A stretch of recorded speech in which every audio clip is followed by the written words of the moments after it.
Facebook, here we are now.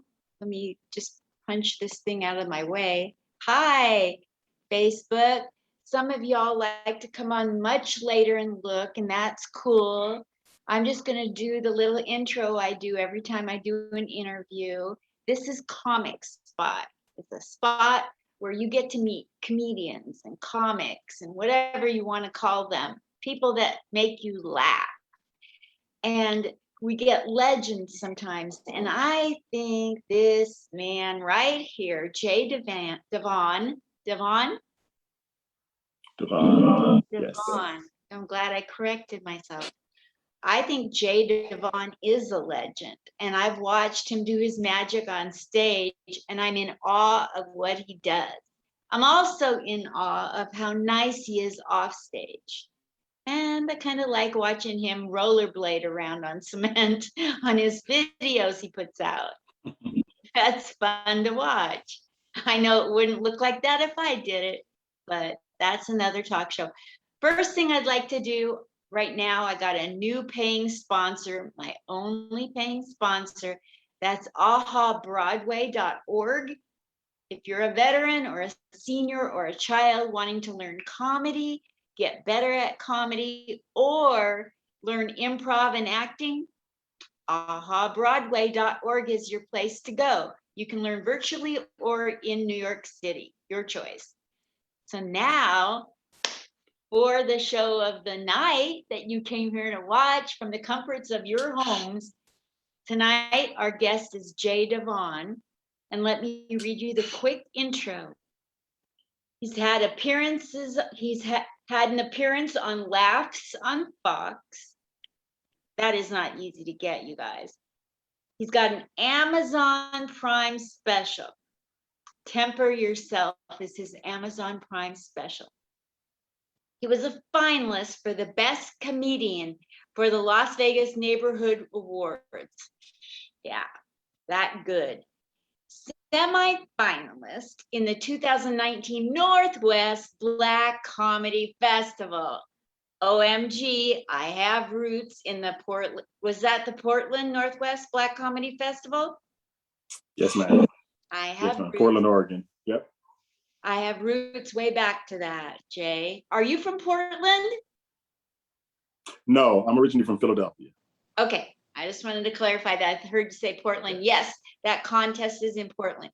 So I would like to welcome him now to the stage for all of you to get to know him, love him, and help support his comedy career. His name, again, bring to the stage with a rounding applause, whether it's like this or like this, Jaye Devan. Woo! Hi, Jay. Hi, how you doing? Good. I'm white, so I'm hokey. I get it. We could talk about that all night, couldn't we? Oh, that's funny. All white ladies. So I want to start off. I'm a Portland native, born and raised in 1951 in Portland. And I'm telling you, the Portland Black Comedy Festival is very near and dear to my heart. I was there for the first one, second one, the third one.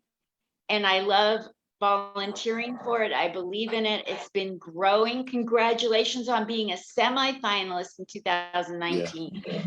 That's awesome. Awesome. Yeah, it's a great festival. And I didn't know, I actually knew several comedians who went the year before, and they told me about it. And so I submitted and then ended up getting there in 2019. So, yeah. I love them. It's a great thing. So you've had I want to go through some of the things that you had written here in your intro. And then I want to go back through your life, starting with like when you were first funny, those kind of normal, regular questions people like to know about. Appearance on Laughs on Fox. I mean, that's one of the pinnacles of people mark their success by getting on there. Yeah, I honestly, it was unexpected. I had a friend of mine who had done the show and said, man, you should submit to the show. At the time, I had only been back on stage for about 2 years. which again is another part of the story that you were talking about. You wanted to hear. Yes. This is my second time around in comedy, in stand-up comedy. So in 2015, I had been on stage for about 2 years. I submitted to Laughs on Fox, and I'm just going to be as completely transparent about this as I can. I wasn't ready at that time. At that time, I probably wasn't ready for TV. I had a great set, but it was just nerve-wracking. And I didn't know what to expect. It was my first, TV appearance. And so I had no idea what to expect. But it was an experience that probably was what propelled me into the comedian that I am right now. Just because it kind of just, like, as you said, it's one of those things where you're like, okay, well, I've already been on TV. So, doing regular stages in front of people is not that big of a deal. When you Yes. have 8 cameras and 300 people, staring at you, waiting for you to make them laugh, that's a lot, for somebody who at that time, like I said, I had just started to find my voice again, had just started to, understand what I wanted to be on stage and what I wanted people to hear from me, in my comedy. And so that was kind of the propel, what propelled me into finding my voice even more so. Absolutely. That's speaking to, how one thing leads to another and how you keep pushing yourself through things. That's beautiful the way you worded that. I Yeah. love that. So you have this Amazon Prime special called Temper Yourself. How have the sales of that been going for you? It's been going pretty well. I actually, it was actually recorded by accident. I was in a club called Blacktop Comedy Club, which is now closed in the Sacramento area, Rockland, California. And so I get there that night. I'm with my assistant, and we just saw the audience. And she said, "You know what? I should record this, just in case." And so this is a crowd that doesn't know me from Adam. I have no idea. This crowd doesn't know me. They only came out because, the club promoted it, and they, but they didn't know who I was. I mean, other than a few clips that were on the website, where they could see a little, 3 to 5 minutes of me performing on the clips, but they didn't know who I was. But they were really live. I have to give big props to my host and my feature for that night, who I, of course, didn't know until that night. But they were both amazing. And so they just kind of made it easy for me to go up and, perform. I ended up doing about an hour and 10 minutes. We cut it down to like 55 minutes for the special. And then we gave it to Amazon, and they put it on on the site or whatever it's called, on their platform. Wow. But yeah, it was totally unexpected. It probably took me over a year to finally watch it. Well, So I I know was, the feeling. It's like yeah, surreal, yeah, right? yeah. So everybody was watching it. I was getting all kinds of great feedback, and blah, blah, blah, whatever. I just couldn't bring myself to watch it because I was there and I remember the set. And even as the crowd was laughing, I got off stage and went, damn, I forgot that joke. I left that joke out, or I left that, I left this out, I left that out. I finally did sit down and watch it after about a year or so. And I wasn't disappointed, but I wasn't like, oh, okay, that wasn't, I've done better. I've done better work. Yeah. But I think for a first special, and for it to be so impromptu, like literally us walking in the club and just seeing the number of people that were there. It was like 80 people there that night. And we were just shocked that it was that many people there. And so we were like, you know what? Let's just record it. Let's just see what happens. And it actually turned out pretty good. So yeah. So Wonderful. Amazon Prime took it. Do you want to give props to the opener and the feature that helped that go so well by keeping the room lit? Oh yeah, definitely. The host name was Al Schumann. He's a young comedian from from the Sacramento area, and the young lady who was the feature, her name was oh gosh, I actually follow. We all follow each other on Instagram now. Her name was Liz. I can't think of her last name, but very good. Another young comedian. Both of them were probably in their early 20s or mid 20s or so. And she was a teacher. So I love when teachers do stand up because they have the best stories about, kids and navigating how to deal with children and stuff. And she was amazing. I mean, she literally set the bar for the night. Like she made my hour that much better because I knew I had to go out and bring it because she brought it. So she was amazing. And then, like I said, the host was a young guy named Al Schumann, who I still talk to from time to time. We still connect on social media, and we still have conversations on social media, and we talk about that night. It was an amazing night. But yeah, they were both very good young comedians, and it was definitely a pleasure to have them open for me without knowing who they were, but have them, set up the night so well for me. It sounds amazing. Like the room was on fire. You could feel an energy, and you and your assistant both felt the need to tape it. And then you had a great host and a feature.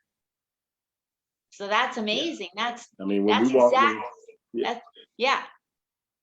You go ahead. Yeah, those are the best nights. I'm just saying those are the best nights when you just, and again, we didn't know what to expect. The guy, we knew the club was promoting it. We knew that the guy was a really good promoter and he had a following that, comes to the club regularly.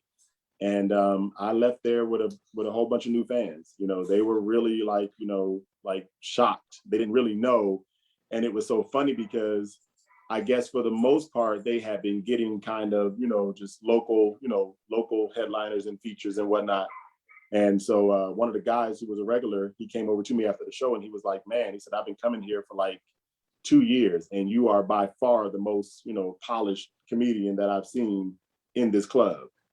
And so because it's a legit local club, it's just a local club. The guy doesn't book a lot of, big names or whatever. He books a lot of the bigger local names, but, so that made me feel great to even just, get that from them. I even signed some autographs, which was, it was just like, people were pulling out paper and giving me paper to sign. And I'm just like, dude, my autograph's not worth shit. I'm sorry. I don't know if I can curse or not, but My gosh, I have to get this. I have to get Temper Yourself. Yeah. So it's on Amazon Prime.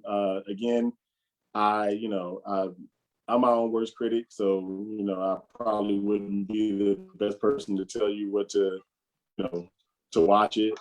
But I have not gotten a bad review yet. I've literally, out of everyone who's contacted me and said I watched it or that they watched it, it's all been great, great reviews. And I've always told my friends, don't be nice. You know what I mean? Just like, I understand, I know those nights when I walk off stage that I didn't do what I was supposed to do, Yes.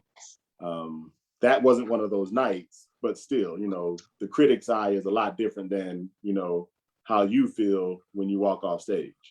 Absolutely.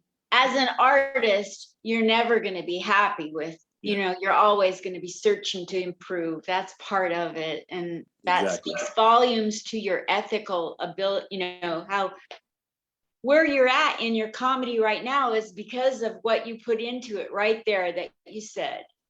Definitely. So I'd like to go back in your life now. It's like a past life regressions here. Not really. When you were growing up, you said you grew up where? I grew up in Philly. I was born and raised in Philly. I love Philly. I lived there for 6 months and did comedy. Yeah. It's not as great as the city as it used to be, but it's still a good city. A lot of really great comedians have come out of Philly. Yeah. And there's a certain people in Philadelphia, maybe those of you watching don't know, but Philadelphia people like to chat. Am I right? Yeah, definitely. And there's a certain amount of toughness. It's not New York, but they still have a grit, a tough fighting spirit, it comes out in the comedy. Yeah, definitely. Yeah. So you grew up, were you the nerdy kid in the back that was quiet, or were you a troublemaker or funny or class clown? What were you? I was a little bit of both. Ironically, I was the kid who won most likely to succeed, but also won class clown. So I was a good student. I'm AB student all the way through school. I took AP classes. Wow. I did all that, but I still had this I couldn't sit still. I couldn't keep my mouth shut. I was always getting in trouble for being the kid that was making jokes or making somebody laugh or just doing goofy stuff. I used to do a lot of it's ironic because I don't do it now, but I used to do a lot of physical comedy as a kid. So I would like just walk into a wall, just to make, or walk into a set of lockers or something, or fall over a desk or whatever. That was me, or I'd be in basketball practice and I'd, like my coach knew that I had coordination, but I'd fall over the ball rack, just to make all the other players laugh, just something stupid just to get a laugh. So that was me then, and I don't do the physical comedy anymore, but I've always been somewhat of a goofball, if you will. That's beautiful. Did any of your teachers send you to the principal, or did they encourage your comedy? Not really. I can honestly say one teacher did when I was in the 8th grade, and that's how I ended up in speech and drama class. I ended up, my teacher was like, you need to find something to do with this, like talent, if you will. And so I took some speech and drama classes. But that was about it. I didn't even really have any, I never had any comedic aspirations until I actually did stand up, which is another story in itself. Let's go there. I want to hear this. I was in the Marine Corps, 1993. Thank you for your service. I'm a veteran. Oh, thank you. Do you know I'm a veteran? Yes, ma'am. We talked about it. Yes, definitely. I forget. I'm old. No, it's okay. So I was in the Marine Corps, 1993. I had just gotten stationed in Southern California. I was in El Toro, if you remember El Toro. Yes. So I was stationed at El Toro, and they had a comedy show on the base. And so my buddy and I, we went to the comedy show, and I'm sitting there, and all of a sudden they call my name to come up on stage. And I'm like, what the hell is they calling my name for? And they're like, oh, he's going to come up and do comedy. And I'm like, what? So I turned to my buddy, and he's just sitting there with this little, sheepish grin on his face because he's gone over there and signed my name onto this, list to perform. So I go up and I do maybe 3 minutes, and I'm basically just telling this story about, being a kid and, something that happened with me and one of my cousins or whatever, how we ended up going to jail when I was a kid. So I tell this story. The host of the show was a guy named Bobby Law. And I don't know if you're familiar with Bobby Law. Bobby Law was a Marine as well. And he was also on Comic View a couple times. He made appearances on Comic View back in the days, whatever. But he was an actual, performing comedian while he was still in the Marine Corps. And so I come off stage and he says to me, hey man, I think you're pretty funny. Would you be interested in going with me to go and, check out some comedy or whatever? So he took me to a couple of open mics. He taught me how to write, a solid bit. And that was kind of where I started doing stand-up. And so that went on for about maybe 3.5 years. Actually, that was like 94-ish. Went on for about 3.5 years, but I got off stage in 98. After I got out of the Marine Corps, I just couldn't balance, that transition back to civilian life. So I struggled with that for a while, and comedy just wasn't, at the top of my list, Yeah. So fast forward 15 years later to 2013, I was laid off from my corporate job. I had ruptured my Achilles tendon 6 months earlier, and I was laying on my couch, and I was like, I need to figure out what I really want to do. And so I had friends over the years keep saying, man, when are you going to get back on stage? When are you going to get back on stage? I run into Bobby. Like, you know, I lived in LA. So I would run into Bobby every so often, every couple of years or so. I run into Bobby, and he was like, man, when are you going to get back on stage? When are you going to get back on stand? I'm like, bro, I'm done with stand up, whatever. But I got this epiphany in 2013. And it was not long after I had watched Elephant in the Room, Patrice O'Neal. And so I watched that, and it just kind of just started getting my fire back. And I wrote some material, and I went to an open mic July 13th of 2013, and that was it. I've been back on stage since. Yeah. And so where did you, when you went back to comedy, what club did you go to? The first club that I ever did when I got back on stage was the Comedy Union in LA. Very Pico and La Brea, if you're familiar with it. I know exactly where that is. Yeah, so I did the Comedy Union. I started doing mics in Hollywood. You know, I would go to the Comedy Store and do a mic, and Marty's, if you remember Marty's.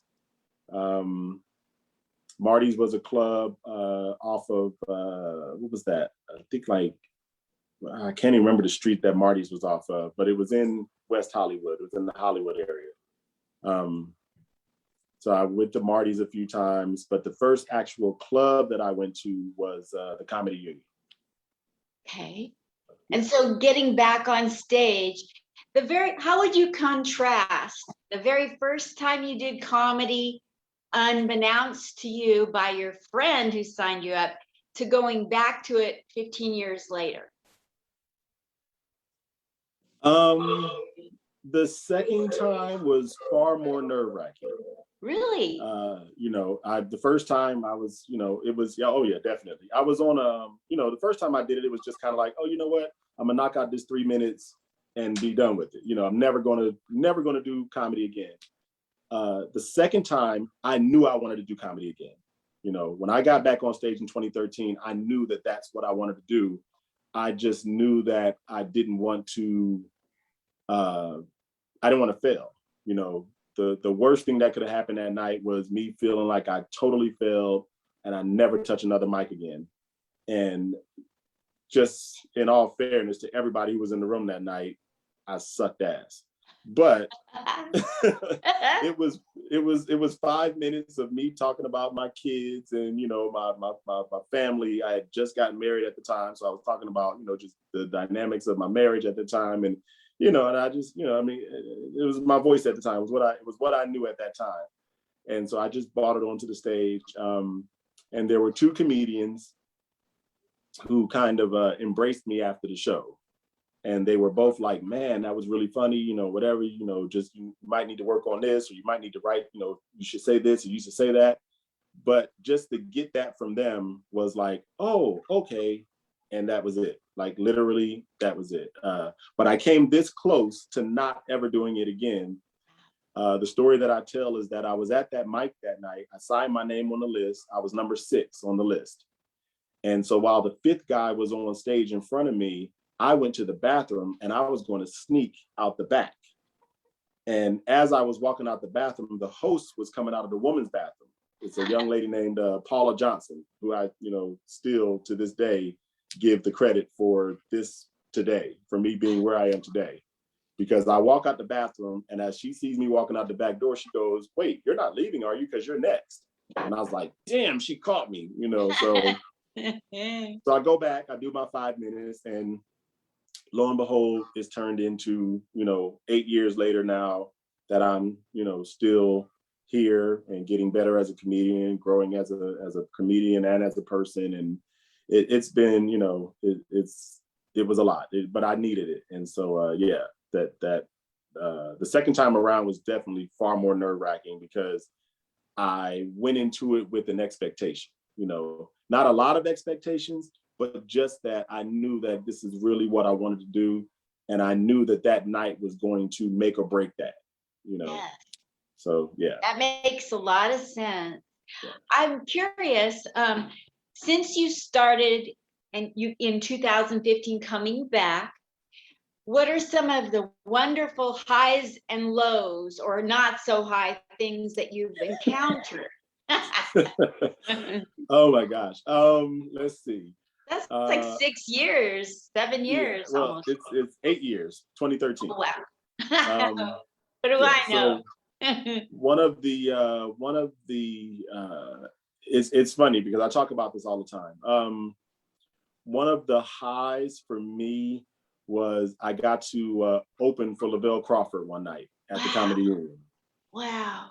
And that was, magical night. Again, it was 2015. Again, I had only been back on stage for like 2 years. And I walk into the Comedy Union one night and it's pretty much empty, like there's no one there, and I get there early. And so the owner of the club comes to me and says, hey man, I got Lavelle Crawford, here tonight. And I had no idea. Like I literally was just, the Comedy Union was just my home club at the time. So I would go regularly just to hang out.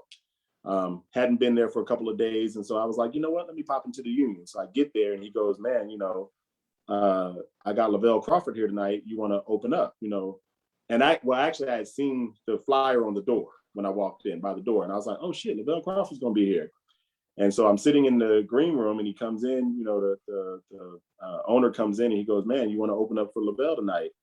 And I was like, hell yeah, I want to open up for Lavelle tonight, So he gave me 10 minutes. I go on my phone, I start, figuring out what bits I'm going to do. And I had a pretty good set. I had a good enough set that Lavelle Crawford, came over to me and was like, man, really funny stuff up there, whatever. So that was probably one of my highs. And I've had a couple more. Laughs on Fox was a high for me. That was a good one for me as well. Even as nervous as I was and as unprepared as I thought I was to do that, that was actually another one.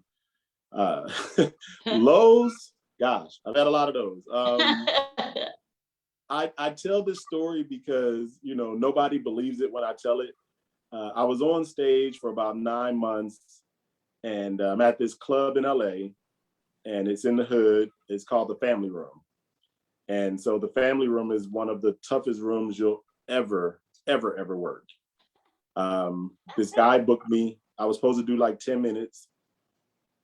And I think I was first or second on the lineup, maybe second. So the first guy goes up, does his thing. They call me up, the host comes back up, he introduces me, I get on stage.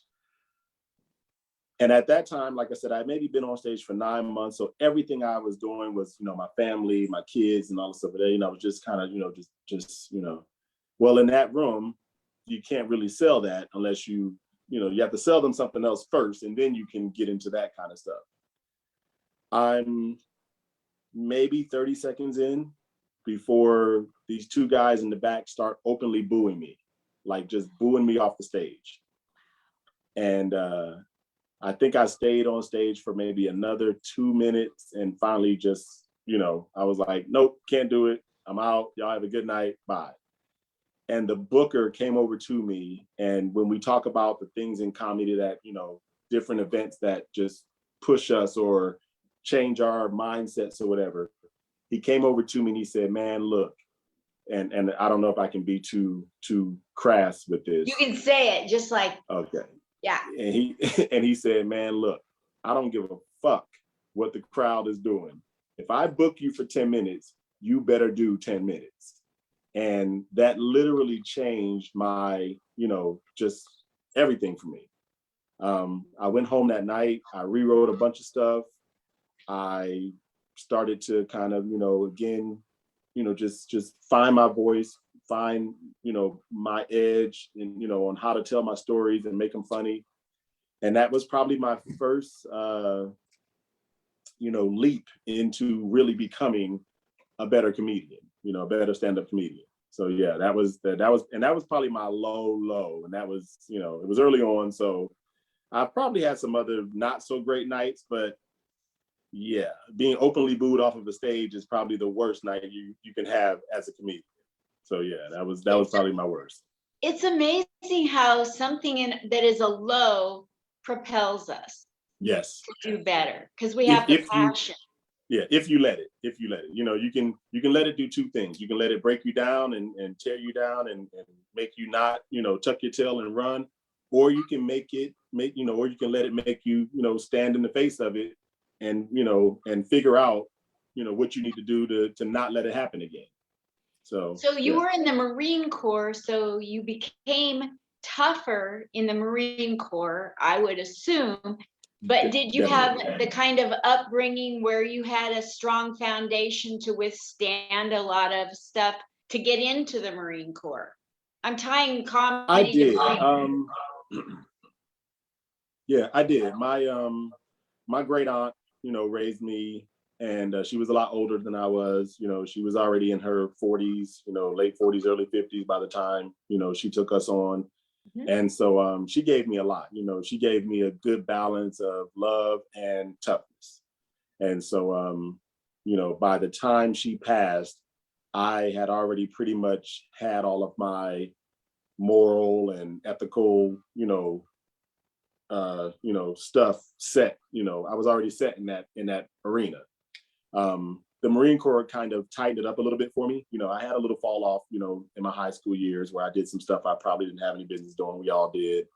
But then joining the Marine Corps kind of just revisited those core values that my mom, my great aunt had already instilled in me. So yeah, between my great aunt and the Marine Corps, those are probably my two, biggest influences as far as, moral, ethical, character type, traits. Yeah. Well, that explains how when I look at you on stage and I talk to you off stage, how it, in my mind, it shoots your value way up. How you behave, you, Devon, Jaye Devan, how you operate on stage and how you operate off stage, my opinion of you skyrockets because I see authenticity, sincerity, kindness. I see so many qualities. And it's hard to watch him on stage and not fall in love with him because he's so real. You take your time with the jokes. Your material is unique and hella funny, and your timing. Has anybody told you how your timing is so impeccable? I have been told that I had a comedian ask me one night. He said, I listened to you for 30 minutes. I was doing a set. He said, you did 30 minutes and I don't think you did one punchline. And he was saying that to say that, just my stories alone and the way that I tell them, my voice inflection, my timing, my demeanor, and just I can get away with not having to have those super big, the punchy, witty, sarcastic punch, whatever you want to call it. And I had never gotten that before.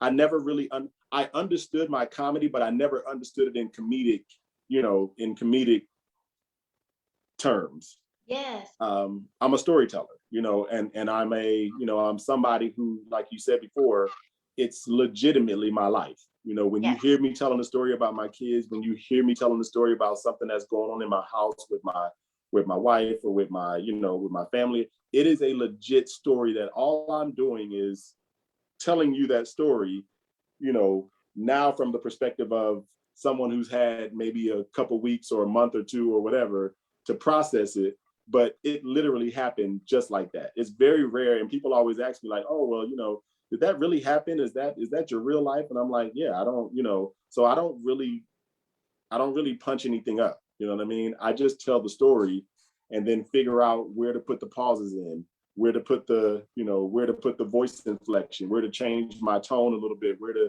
make a face or something to, to add something to but I rarely ever write punchlines, so yeah, I understand that. I just, I've actually had somebody say that to me. I think that's really amazing because you know how like some comedians judge each other.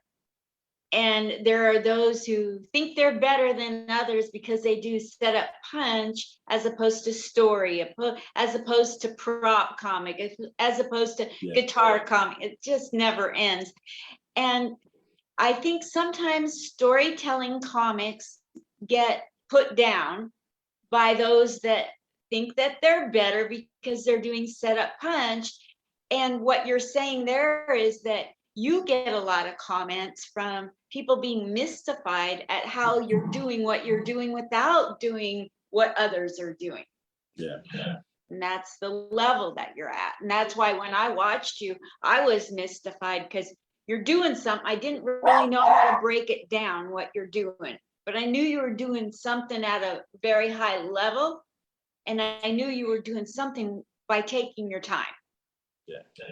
Yeah. So what's next? Like where you're at right now, you're in Vegas. Have you done comedy across the country, around the world? What have you done and what do you aspire to do, Jay? I've done some clubs around the country. I'm actually working on that now. I'm constantly sending out submissions to clubs to to get work. And right before the pandemic, I had a couple of clubs that I had been reaching out to finally, get back to me. And actually, I was getting dates finally after some of these clubs. You gotta hit them up. Sometimes 2, 3, 4 years before they finally decide. Oh, okay, let's look at this guy's submission or whatever. Currently, I'm scheduled to perform in the Memphis Urban Laughs Festival in October. Great. And so I'll be doing that. I have a couple of submissions to other festivals. I think we spoke about this. I'm actually trying to get onto the military shows and work with the military as well. So that's something that I'm looking forward to doing. And I'm in the process of writing a pilot for a TV show. So it's going to be more of a dramedy as opposed to just, pure sitcom. It's going to involve some serious issues as well, but that's something else that I'm working on. And I also play music. So I'm always, learning more about that, piano and guitar. And so there's a lot on my plate. I'm never bored when I don't want to be, unless I want to be. Yes. So yeah. So what is it that you're trying to accomplish in your life off stage? What is it in your life that you want to accomplish on stage? I'll start with on stage first. On stage, I just want to be the best comedian I can possibly be. Again, I know that my style doesn't lend to, being very popular, as far as a storyteller and not writing the super punchy, punchlines or whatever. But I feel like there's a lane for me, as a storyteller, as somebody who does observational comedy about their, talking about their family, talking about relationships, talking about just everyday life, I work in corporate America for 20 years. So I think there's a lane there, and it's just a matter of me just putting in the work to hopefully somebody seeing it and saying, okay, let's give this guy a chance here. Let's give this guy a chance here. Ultimately, I like to make a living off of just doing stand-up, or at least entertainment wise. Off stage is a little bit tougher. I'm someone who is attached to the community here locally, and I'm trying to do more with that. I want to get more involved on that level. On a personal level, my children are pretty much grown and kind of moving on and living their own lives. So for me, like I said before, it's just mainly still being available to them. And it's really weird because I tell my children all the time, I've talked to them so much about chasing their dreams or whatever, and my son, he sees me chasing mine now, and he's like, Dad, I'm really proud of you, whatever, for chasing your dream or whatever. And it's just, and I don't, my goal was not to see them, because I didn't get back on stage until I was 41, and I don't feel like I wasted that time, because of course I had a Marine Corps career, and then I had a career in corporate America. But everything happens for a reason. But I can't say that I sometimes don't wish that I didn't take that break. You know, I wonder where I'd be if I, you know, could have stuck with it at that time.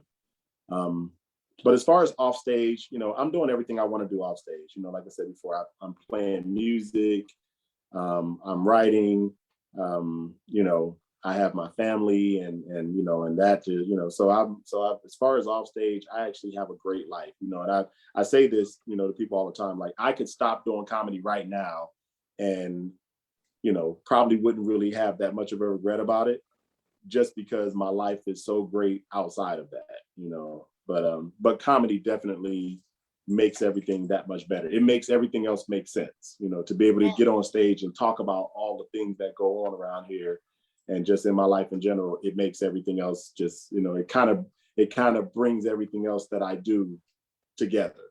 Absolutely, So, yeah. I get that. I'm sure a lot of people watching it, when you're doing what your passion is, it just makes all the pieces in your life fit together, makes you Exactly. happy and gives you purpose. So when you're with your comedy, like what is, I love this always gets a laugh, this question. And I don't do it for a laugh, but I think every comedian I've asked has said yes to this. I don't think anybody, yeah. So every comedian has said that they have one joke that rarely gets a laugh or a good laugh, but they're not going to get rid of the joke. Do you have one of those jokes that you're doing for your family or doing because you're sticking it to the man? I don't know. There's one bit that I don't tell as much as I used to. And it's literally a bit, well, it depends on the room because it's a bit about why I never wanted to be married too long. And so basically the bit centers around me comparing waking up every morning to the same person, waking up to have pancakes every morning, you know. And so at some point in the joke, I talk about how, you know, eventually somebody's going to put a plate of waffles in front of me and I'm going to, you know, I'm going to fucking eat them. You know what I mean? Like I'm, you know, and my pancakes are just going to have to understand that, you know, I'm tired of you. I just can't do it no more. It's been 6 years of nothing but fucking pancakes every morning. Can I get some fucking waffles? Can I just at least lick the waffles? Can I just dip my fingers on, can I just, please, just, I need some waffles in my life. And women women hate that joke. Like literally, I've told that joke in front of her and they hate it.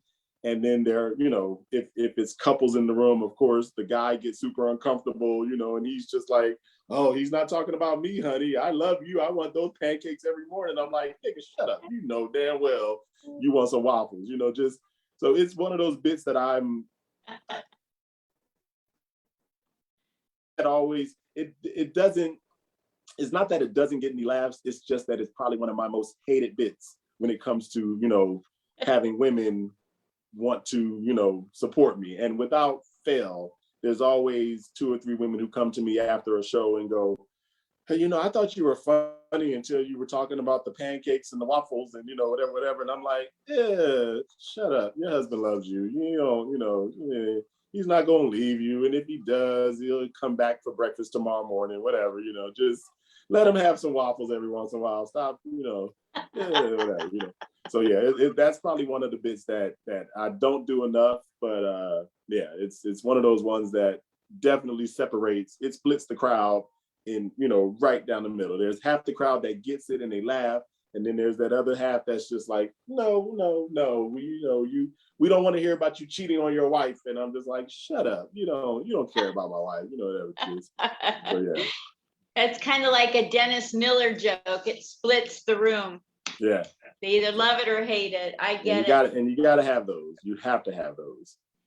So who was your biggest influence when you look back and you watched people doing comedy? Who was your biggest influence?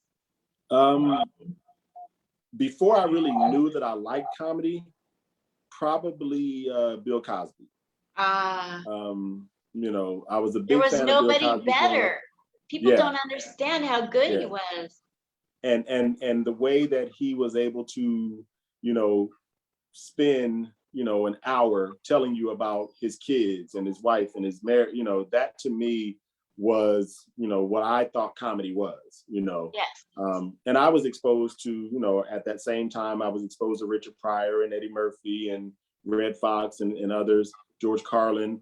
But Bill Cosby stuck with me. His ability to take a story and stretch it for, you know, 10, 15 minutes and then still have that pop at the end that made you go, God damn, you know, like he literally kept me in that story for 15 minutes. Like nobody else does that, you know, and I don't think nobody else understands that there's not another comedian that can keep you wrapped in a story for 15 minutes to where you almost forget how this story started. You know, by the time he gets to the end of the story, you forget that he's been telling you this story for 10, 15 minutes. And most comedians can't, that's not a, you know, I mean, you've been doing comedy for a long time and it's always the, you know, I was taught, you know, you're supposed to have a laugh point every 18 to 25 or you're going to lose the crowd or whatever. No, this man used to stand on stage and tell you 15-minute stories and kept the crowd right there the whole time, you know. And then yes, he would deliver, you know, the boom at the end, but just to keep you engrossed for 15 minutes, to me that was amazing. So he's like number one on my list in that regard. Like I said, George Carlin, Richard Pryor. But what got me back on stage was I'm a huge fan of Patrice O'Neal. And so I got to follow him the last few years of his life, you know. And so from about 2009-ish, 2008-ish to about 2012 when he passed, you know, I followed him and really just, you know, and once he passed, and then I went through what I went through with losing my job and you know, tearing my Achilles and being in a cast, it was just like, you know what? I need to do something with this stuff that's going on in my head. I need to do something with this desire to get back on stage. And so, yeah, that was the last push that got me back on stage. So, Wow. yeah. Tell me what it is about Patrice O'Neal that you love. The same thing that people see about me, you know, his authenticity, his ability to not care about, you know, whether or not you're going to laugh at the joke or not. You know, he's giving you his unfiltered, transparent truth, and you either are going to take it or you're not. You know what I'm saying? I mean, you know, the one thing that I have that sticks with me for, you know, and I didn't see a lot of him, you know, prior to him passing. I started following him a little bit more after he passed. But one of the things that he said, and I actually just recently saw this in an interview with him, he said that when you're in a room, you know, if you are trying to make 100% of the people laugh, you're already failing. You know, he said in any room, 25% of the people are going to get the joke, 25% of the people are not going to get the joke, and the other 50% have already pretty much said F you as soon as you walk on stage, you know, and you're spending your time trying to, you know, just get them to listen. But it made perfect sense to me. And so I don't ever, you know, I don't cater my material to, you know, I struggled with that when I got back on stage. I struggled with, you know, like, oh, you know, what should I do in this mixed room? What should I do in the black room? What should I do in the, you know, in the white room? What should I do in the whatever? And then I was like, you know what? Funny is funny. You know, this is comedy. You know, if you can't relate to, you know, being in relationships, being, you know, or being married, having children, you know, working in corporate America, or just daily observations on life. You know, I mean, you know, I was telling my wife this one day, Jerry Seinfeld made a living off of talking about, you know, paper or plastic at the grocery store, you know, simple stuff, you know, buying toothpaste, you know, or whatever, you know, just the smallest little stuff that we don't even think about he turned it into he's turned it into almost a 40-year comedy career, And so again, that's, like I was saying earlier, I know my voice is different. I know my approach is different, but eventually, people will latch on. And that's all I really want, is to have an organic, I want people to organically, follow me, or, understand me or relate to me. I don't want a quick fix where, oh, you just boom. No, I don't, and I'm very mindful about the projects that I do. I'm very mindful about, like you were saying, when you see me on stage and then you talk to me off stage and then you have me on this interview here, I'm the same person across the board. I don't do a whole lot. You're not going to ever see me, I'm the same across the board. So that way, when you see me on social media and then you see me on stage, there's not that drop off of, oh, well, I thought he was going to be, falling over chairs or, screaming at us or whatever. No, this is my voice 90% of the time. It may go up a little, it may go down a little bit, but 90% of the time when I'm talking to you, whether it's in a personal conversation or whether I'm on stage, this is the tone and the volume that you're going to get. And so that's my goal, is just to be as authentic and organic as I can be in building, the people who appreciate what I do. Yeah.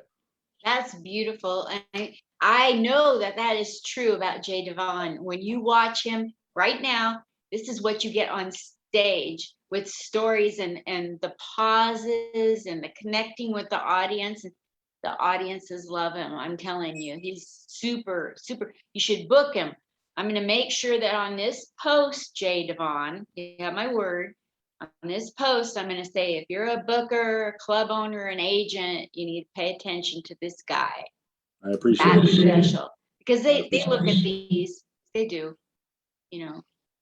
I got club owners that are looking at these. So I want to make sure that I shout out to them this is the one you want to look at for sure. And I have clips and stuff ready to go. So I don't, I'm a professional. So if you hit me up, they can shout out to you on Facebook Messenger to ask you for your clips. I have a press kit. I have everything. I have an EPK. I've got everything ready to go. All it is a click of a button. There you go. Well, I'd love to be a part of helping you get booked more. I appreciate it. Definitely. It's what this whole world is about, giving back. Yes, ma'am. So, is there, in parting, kind of feels like we're towards the end of this. If you don't, I would like to give you the floor to do whatever you want, say whatever you want as a wrap up, and you want to say jokes. I don't care what you do, you get the floor. Oh gosh, you put me on the spot. Sorry. No, it's okay. I think we've covered a lot, but I just want to just, kind of just tag on to that. You said it earlier. If you're not doing what you're passionate about, then you're missing out on life completely. You know, and it's not to say that we don't all have to do things sometimes that we don't want to do. We might have to take that job that we don't, necessarily want. We may have to, go to the military for 8 years to figure out, the rest of our lives. We may have to, whatever that is. But we have so many other choices that are ours. We can choose the relationships we want. We can choose the people that we want to surround ourselves with. We can choose, so many other things that we do have control over. And when you don't, when you don't take control of those things, you find yourself being miserable, And the sad part about when you're miserable, you're not just miserable to yourself, you're miserable to everybody else around you. And so you can tell when people, have their shit together, if you will. You can tell when people, are comfortable with their lives. And I'm comfortable, I'm definitely comfortable where I'm at in my life. Do I want to go further? Obviously, yes. Do I want to get better? Yes, I do.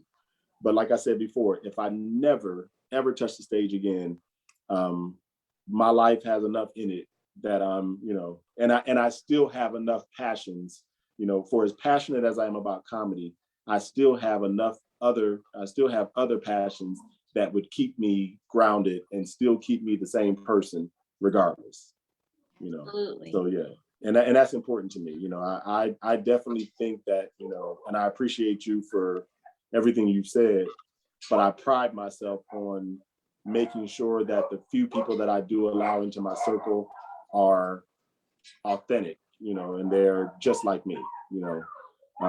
Not so much personality wise, but just character wise, and that in that aspect. So yeah, that's big for me. That's so cool. I'm so glad to get to know you and hear this out of you. Yeah. You know, when you run into people at comedy clubs, you know, everybody puts on their game face or whatever. And well, he doesn't. He doesn't. And I do want to say this before I go. I apologize to anybody watching this because you're getting to hear Linda talk about how funny I am. And I probably haven't said one funny thing since we've been sitting here.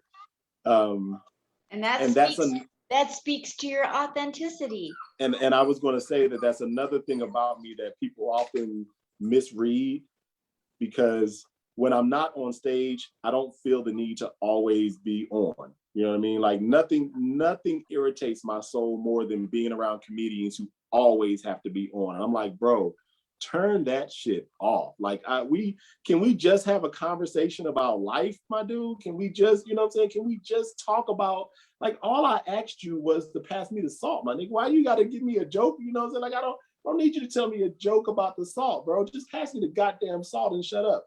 So I just, you know, and it's the toughest thing for me, because I know that in this business, a lot of times, you know, personality, you know, people want you to be a certain way around them. They want you to kind of, you know, like, oh, you know, that, you know, and I'm just not that person. And so I appreciate you for just understanding who I am as a person, you know, as a comedian and a person, and not having an expectation that, you know, because that's big for me, you know. So yeah, so to everybody who's watching this, please accept my apologies, because this is just who I am off stage. You have to come and see me perform in order to get the, you know, everything that Linda's talking about. He's not going to give it away free. Go and watch give it away free. Buy a special. I do not give it away for free at all, ever. Say the name of your Amazon Prime special. I wrote it down, and wait a second. Let me read it. It's called Temper Yourself. Yes, it's called Temper Yourself. And please I apologize for the background stuff I got. Oh, please. I love dogs. What kind of dogs are they? Well, there's a cat that's being chased by a Jack Russell Terrier. So yeah, so they're enemies of the state. They spend all day just, you know, at each other's necks. So and I haven't wanted to yell out, you know, like the whole time we've been here, I've been watching them go, you know, if you see my eyes, I've been watching them go back and forth, and I'm like, sit your ass down, Chloe, you know, whatever. Just so I don't want to be that dude. Like, shut up, sit your ass down, fucking dog.